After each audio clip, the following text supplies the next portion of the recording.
Hello everybody, hope you're doing really well. Today, I'm just going to crack straight on with it today because I find this quite interesting in a strange way about really these micro little ruins that we sometimes find in rural countrysides and actually the stories that they potentially pertain to. Now, we're in Crowhurst in Surrey today, and excuse my rough and ready nature, feel free to laugh at that.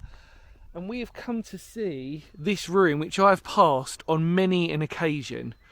And I finally felt that we should just try and do it. And really, not only that, if you're watching, it could sort of potentially just encourage debate, really. Now, what I've done is, I didn't know what this was or what this was used for. So what I've done is I've actually gone into some research into to actually find out what this purpose was.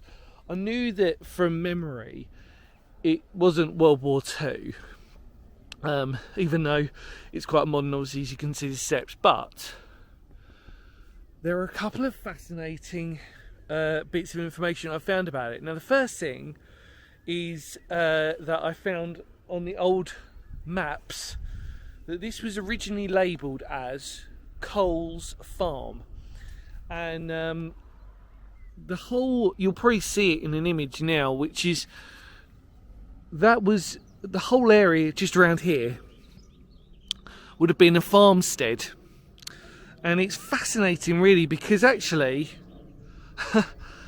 it's potentially to do with Solomon Cole, who pretty much run a farmstead here, and even up until, well, it was during the 16th century, and on the census it was still labelled up here until like about 1911. And again, looking on the old map, you can see there would have been like a little pond and a little well here. And then what I find even more interesting is that I did some proper research on this. Not that I don't know anything else, by the way. Just there, now there's an old photo as well that I found. Now, please, I'm really sorry for whoever's photo this is. I just happened to find it, and I apologise for obviously the irony that brings with that. But please understand, whoever took this photo, I'm very grateful that you took it because it really encompasses what was here. Now, not too long ago, can't remember how long ago the photo was taken. Again, I'm really sorry. But originally, there would have been a chimney going up, and that's what that photo denominates on there. And like I said, this whole area is rich in farming community. And like I said, so this would have been originally called Coles Farm. Now, let's go have a look through the brambles. There's a lot of bricks. Oh, trying to eat out. Yep, already got stung.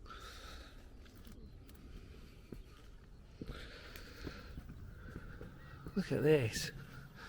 Just giving away where I parked my car. It's fairly easy. And then look.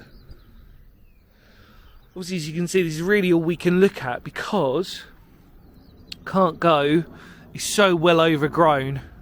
It's quite nice actually. They've just let nature take hold of this. So down below me, you could probably entrance, but even if you come through, you're not really missing out on anything here.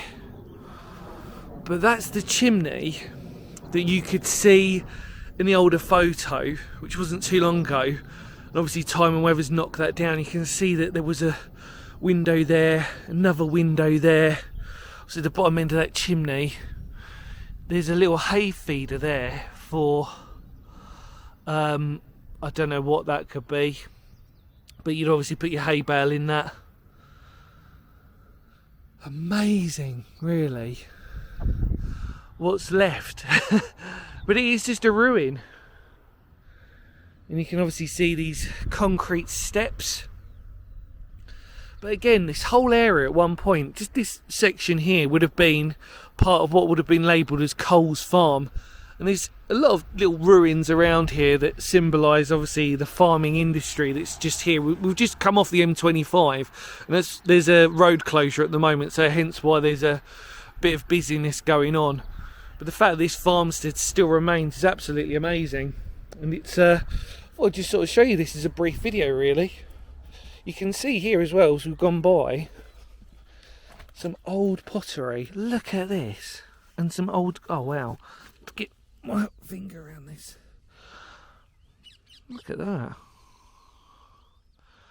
It's pretty cool, isn't it? Some glass there as well. That's looking through the steps, if you can see that as well. Again, a fairly modern building, which would have originally lied on top of what was affectionately known as Cole's Barn. So we know this would have been all for farming and agriculture, labelled as a barn. And he's right, I'm just trying to look where I'm going without getting stung again. It would have been... No, it's been stung again.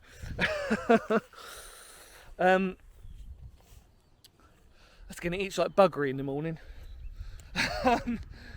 It's just interesting to note. Now, again, in the original map, and actually, the first time I'd come here, I'd driven up to this. This was a while back now. And there is a significant dip just beyond this undergrowth here. When you look on the old map again, looked like there was some sort of pond or well, not pond, sorry, not well, I definitely mean pond. So again, the history of this place at some point is fascinating. Now what we'll do is we'll walk around a little bit, because again, it's so overgrown, and I'm not complaining about that, because it really is leaving nature to work its miracles, which I love. And I suppose again, this brings up for a topic of debate of the idea of, I'm a big believer in places like this because it gives nature that extra shelter and habitation. I'm going to be careful because, again, literally I was here a few weeks ago and it does start to dip down. You can see here excess rubble, brickwork,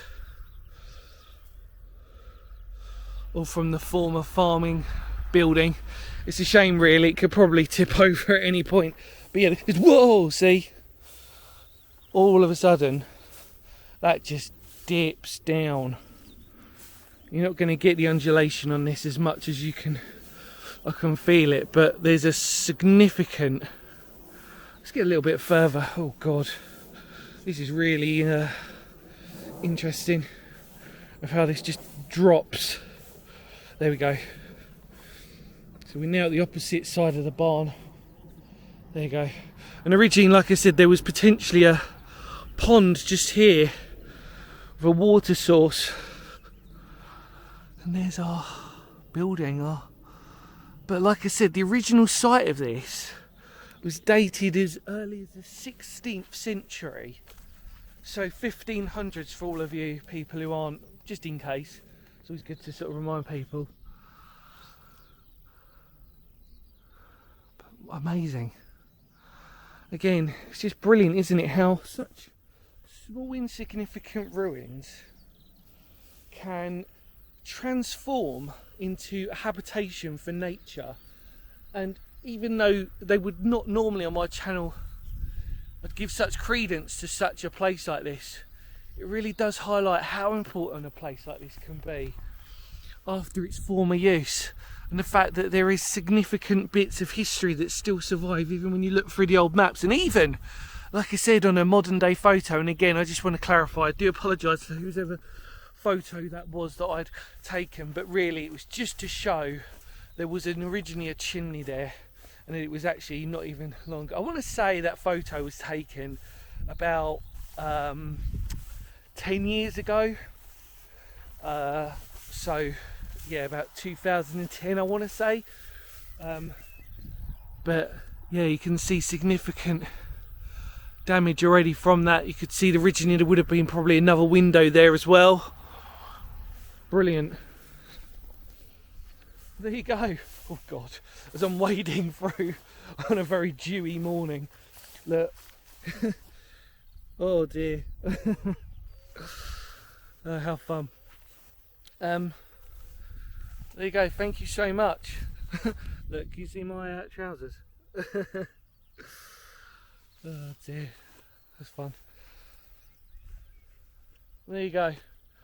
What an amazing piece of miniature history from a significantly non-ruin, if that makes sense. Nothing to write home about, and yet if you research stuff like this, it can tell just such an incredible story. And really the story of this place is really about the former agriculture and farmland that this would have surrounded, which is still is thriving in now, and you can hear nature calling out. It's absolutely beautiful. And for that alone, when I say because history matters, it really does, especially with those little bits of pottery. Well look, thank you so much for coming along with me. I really hope you enjoyed this miniature little video. I'm off to dry off now on my soaking jeans. But thank you so much. Feel free to spread the word of the channel. And there you go, Surrey. Wonderful little bit of hidden history, even though it's on the side of the road. But the fact that if you research these tiny little insignificant ruins, they still tell a fascinating story, that of Cole's Barn. Take care everybody, and of course I'll see you all very soon, because history matters. I mean, doesn't it just? Take care everybody. Ready? Kapow.